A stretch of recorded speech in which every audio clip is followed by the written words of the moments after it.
लोकसभा चुनाव के 7वें चरण का मतदान आज प्रारंभ हो चुका है। अगर बात करते हैं ये 7वां और आखिरी चरण है और 7वें चरण में देश की 57 सीटों पर मतदान किया जा रहा है जिसमें एक केंद्र शासित प्रदेश भी शामिल है। वहीं अगर यूपी की बात करें तो आज 13 सीटों में यूपी पे मतदान हो रहा है। वहीं सबसे प्रमुख सीट बनारस की है जहां से प्रधानमंत्री नरेंद्र मोदी जो है चुनाव में उतरे हुए हैं। अगर हम बात करते हैं यूपी की इन 13 सीटों की जिसमें एक अफजाल अंसारी भी जिसमें मैदान में है गाजीपुर से, वहीं पूर्वांचल की कई ऐसी महत्वपूर्ण सीटें हैं जिस पे आज का जो चुनाव है वह काफी निर्णायक साबित होने वाला है। इसी विषय पे हमारे साथ बात करने के लिए हमारे एक राजनीतिक विश्लेषक अरविंद जयतिलक जी साथ में मौजूद हैं। उनसे मैं बात करके जानूंगा कि जो आज का चुनाव है, ये 7वां चरण है और लगभग चुनाव आज समाप्ति के कगार पे पहुंच चुका है।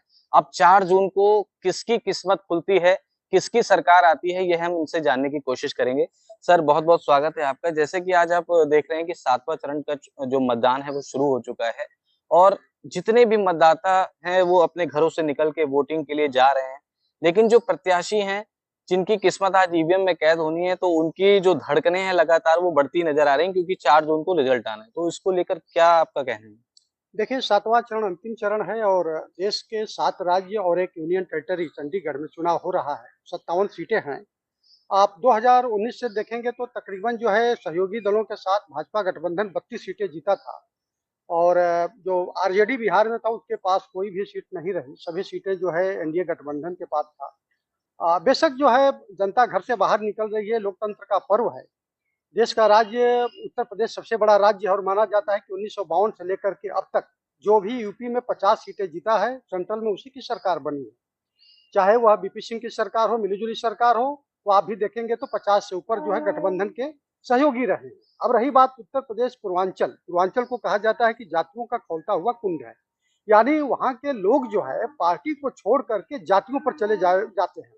मैं आपको एक घटना बता रहा हूँ, 2004 में मुलायम सिंह यादव जी मुख्यमंत्री थे और बहुजन समाज पार्टी ने 6 यादवों को टिकट दिया था, जिसमें आजमगढ़ से रमाकांत यादव थे, मछली शहर से उमाकांत थे, खलीलाबाद से भालचंद्र यादव थे, चंदौली से कैलाश नाथ यादव थे, फैजाबाद से मित्र सिंह। मजेदार बात ये कि सभी जो है सीटें जीतने में कामयाब रहा है। यानी कहने का तात्पर्य कि जातियां किस तरह से लामबंद होती है और किस तरह से जो अपने जातियों के प्रति जो है आकर्षित होती है, उसका एक महत्वपूर्ण उदाहरण है। दूसरी महत्वपूर्ण बात कि इन 13 सीटों में आपने बेशक सही कहा कि गाजीपुर जो है अफजाल अंसारी, वहां माना जा रहा है कि उनको जो है एक सहानुभूति का वोट मिल सकता है। लेकिन केवल सहानुभूति से काम इसलिए नहीं चलेगा कि चूंकि आप 2019 का देखेंगे तो वो 1.25 लाख वोटों से जीते थे, लेकिन बसपा साथ थी। आज की तारीख में बसपा का वहां पर करीब 2.5 लाख जो है वोट अपना है, वो वोट बैंक है। माना जा रहा है कि उसकी हालांकि वोट शेयर जो है घटा है क्योंकि 11-12% पर आकर शिफ्ट हुआ है जो जाटो वोट है उसके साथ, लेकिन गैर जाटो जो है अन्य जगह पर या तो सपा के साथ शिफ्ट हो रहे हैं या तो फिर जो है भारतीय जनता पार्टी के साथ शिफ्ट हो रहे हैं। दूसरी ओर जो है जैसे चंदौली की सीट है, पिछली बार 13-14 हजार वोट से केवल महेंद्रनाथ पांडे जीते थे। लेकिन वो सबसे महत्वपूर्ण बात यह है कि एक विनिंग ट्रैक होता है किसी भी चुनाव को जीतने का। तो उस आधार पर अगर आप देखेंगे तो भारतीय जनता पार्टी जो है जातियों को लेकर के जैसे सुभाषपा को राजभर को साथ में ले ली है, पूर्वांचल में निषाद आ गए हैं साथ में और जो छोटी जातियां हैं जिनको माना जाता है कि वह जो सरप्लस करती हैं, तो आज की तारीख में भारतीय जनता पार्टी जातियों के अंकगणित के हिसाब से कहीं ना कहीं वो भारी पड़ती दिख रही है। लेकिन सवाल इसका है कि क्या वह 2019 का जो अपना जाति कॉम्बिनेशन वो बरकरार रहेगा? क्या कहीं ऐसा तो नहीं कि समाजवादी पार्टी जो है इन जातियों के बीच में जैसे आरक्षण के मसले को उठा करके संविधान खतरे है में है उसका मसला उठा करके अपने ओर शिफ्ट कराने में कामयाब हुई है? ये भी एक सवाल बड़ा है।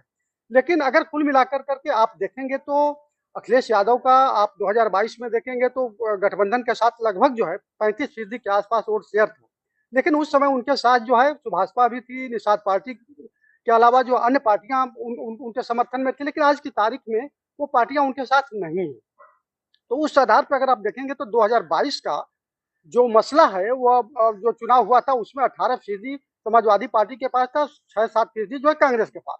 तो ओवरऑल 25% के आसपास ये गठबंधन ठहर रहा है। दूसरी तरफ भारतीय जनता पार्टी 50% के आसपास है। सवाल ये उठता है कि क्या 25% जो है समाजवादी पार्टी यानी जो पीडीए के नाम पे जो चुनाव लड़ रहे हैं या जो इंडी गठबंधन कहा जा रहा है, क्या उसकी भरपाई जो है कांग्रेस कर पाएगी जो बहुजन समाज पार्टी ने 2019 में उसके साथ थी? ये ढेर सारे मैटर है। लेकिन देखना दिलचस्प होगा कि 4 तारीख को 4 जून को जो जो रिजल्ट सामने आएगा उसमें जो लोग कह रहे हैं कि हमारे पास इतनी सीटें होंगी, कोई कह रहा है कि हमारे पास इतनी होगी, क्या वो उस कहने के अनुसार जो है रिजल्ट आ रहा है, ये देखना बड़ा दिलचस्प होगा। लेकिन अगर सर बात की जाए तो जिस तरह से चुनाव तो भारत में हो रहे हैं, लेकिन वहीं हमारे पड़ोसी मुल्क पाकिस्तान से भी जो है इंडिया गठबंधन को जिताने की अपील की जा रही है, प्रधानमंत्री नरेंद्र मोदी को हराने की जो है बात कही जा रही है, तो इसका कितना प्रभाव इस चुनाव में पड़ने वाला है? देखिए, पाकिस्तान का इन्वॉल्वमेंट जो होता है कहीं न कहीं जो है, अगर इंडी गठबंधन के तौर पर देखेंगे तो नुकसान ही होता है। क्योंकि पाकिस्तान का समर्थन कोई भी राष्ट्र में कोई भी राजनीतिक दल लेने की कोशिश करेगा तो वो एक नकारात्मक असर जाएगा। चूँकि फवाद अली कई बार जो इमरान खान की सरकार में मंत्री रहे, वो बार-बार जो इंडी गठबंधन को जिताने की बात कर रहे हैं, तो उसका जो है एक साइड इफ़ेक्ट पड़ रहा है और भारतीय जनता पार्टी को मौका मिल रहा है कि देखिए वो किस तरह पाकिस्तान को का सहयोग लेकर के जो है या इंडी गठबंधन चुनाव जीतने की कोशिश कर रहा है। मणिशंकर अय्यर का बयान बीच में आया था, आपने देखा। उसके पहले और ढेर सारे ऐसे नेता हैं, चाहे वो पंजाब के नवजोत सिंह सिद्धू का जो पाकिस्तान के प्रति जो प्रेम था उसको लेकर के भाजपा जो है एक अपना नैरेटिव प्रसारित करने की कोशिश की। हाँ, एक एक चीज़ है, पाकिस्तान में इस बात पर विमर्श है कि क्या 4 जून के बाद अगर भाजपा सत्ता में आती है तो पाक ऑक्युपाइड जो कश्मीर है, पीओके जिसको हम लोग कह रहे हैं, उसके लेकर के क्या कोई एक एक बड़ा चीज़ हो सकता है? जैसा कि भारतीय जनता पार्टी के नेता कहते सुने जा रहे हैं। लेकिन सवाल इतना भर नहीं है, सवाल ये है कि भारतीय जनता पार्टी अगर सत्ता में आती है तो पाकिस्तान के लिए कहीं न कहीं एक दुश्वारियाँ पैदा होगा, इसलिए कि अंतर्राष्ट्रीय स्तर पर विगत 10 सालों में जिस तरह पाकिस्तान को एक कोने में करने की कोशिश हुई है और अंतर्राष्ट्रीय समूह द्वारा भारतीय प्रधानमंत्री को जिस तरह से समर्थन मिला है, तो स्वाभाविक रूप से पाकिस्तान के लिए एक समस्या होगी और भारतीय जनता पार्टी का जितना उसके कोढ़ में खाज साबित हो सकता है। सर जो है निर्णायक मोड में पहुंच चुका है। आज 7वें चरण का मतदान है और शाम 6 बजे के बाद पोलिंग बंद हो जाएगी। वहीं 6 बजे के बाद से ही आज जो है एग्जिट पोल शुरू हो जाएगा। लेकिन कांग्रेस इससे पूरी तरह से इस एग्जिट पोल का बहिष्कार करती हुई नजर आ रही है। जो एग्जिट पोल के आंकड़े दिखाए जा रहे हैं, जो लमसम जो बताया जा रहा है, उम्मीद की जा रही है कि इतनी-इतनी सीटें लोगों को मिल सकती हैं, ये गठबंधन को या एनडीए को, तो उसको पूरी तरह से एक सिरे से नकार के उसका बहिष्कार करती हुई नजर आ रही है। क्या मतलब कांग्रेस ने ये मान लिया है कि एग्जिट पोल सही है? देखिए, देश में कुछ जो है सर्वे एजेंसियाँ हैं, जैसे फलोदी सट्टा बाज़ार है या फिर इंदौर का जो है या अन्य कुछ जो मुंबई जो सट्टा बाज़ार है, कहीं न कहीं वो भारतीय जनता पार्टी गठबंधन को जो है इंडिया को बढ़त दिखा रही है। तो ये एक नैरेटिव बना हुआ है कि मोदी जी जो है तीसरी बार सत्ता में आ रहे हैं। तो उस चूँकि आज जो है एग्ज़िट पोल सामने आएगा, तो कहीं न कहीं कांग्रेस को डर लग रहा है कि अगर हमारे खिलाफ अगर आता है तो ये 3 दिन के दरमियान जो है हमारी एक रणनीति जो है कि हम कुछ सवाल बड़े खड़ा कर सकते हैं, चाहे इलेक्शन कमीशन की भूमिका को लेकर के, चाहे देश में चुनाव मतदान प्रक्रिया को लेकर के या अभी मोदी जी जो है कन्याकुमारी गए हैं उसको लेकर के, वो उस पर जो है पानी फेर सकता है या उनके जो अपने जो प्रवक्ता हैं, उनके द्वारा कुछ ऐसी बातें ना कही जा सके एग्जिट पोल के बाद जो कि उसके खिलाफ जाए। जैसे ईवीएम को लेकर के अक्सर सवाल खड़ा करते हैं। ऐसी स्थिति में मुझे लगता है कि वो अपनी एक उनकी एक रणनीति है और आप जानते भी हैं कि 1 तारीख को जो है आज जो है शाम को जो है इंडी गठबंधन की एक मीटिंग भी होने वाली है। उसकी अपनी एक रणनीति तय होगी कि 4 तारीख को जो है किस तरह से परिणाम आने के बाद या परिणाम से पहले हम लोगों की भूमिका क्या हो और किन तरह के सवालों को खड़ा करके भारतीय जनता पार्टी को घेरा जा सके। तो उससे पहले ये कांग्रेस पार्टी नहीं चाहती है कि उसके जो अपने प्रवक्ता हैं कुछ इस तरह की बातों को करें, जिसको लेकर के भारतीय जनता पार्टी या बाकी जो है, जो मीडिया है वो लेकर के एक अलग से वितंडा खड़ा करे। तो उसे एक बचने की कोशिश कर सकते हैं और अमूमन आमतौर पे आप देखेंगे कि कुछ ऐसे विवादास्पद जब मसले होते हैं तो कांग्रेस पार्टी जो है अपना जो है प्रवक्ताओं को जो है चैनल पर आने से रोक लेती है। तो एक अपनी उसकी रणनीति स्ट्रेटजी कह सकते हैं।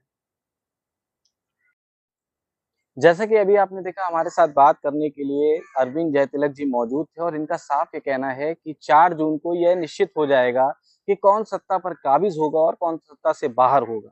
क्या यह 400 पार का जो नारा है, क्या इसको बीजेपी पूरा कर पाएगी? यह 4 जून को ही निश्चित हो पाएगा। कैमरा पर्सन रवि के साथ मैं अभिनंदन सिंह, नव भारत संवाद, लखनऊ।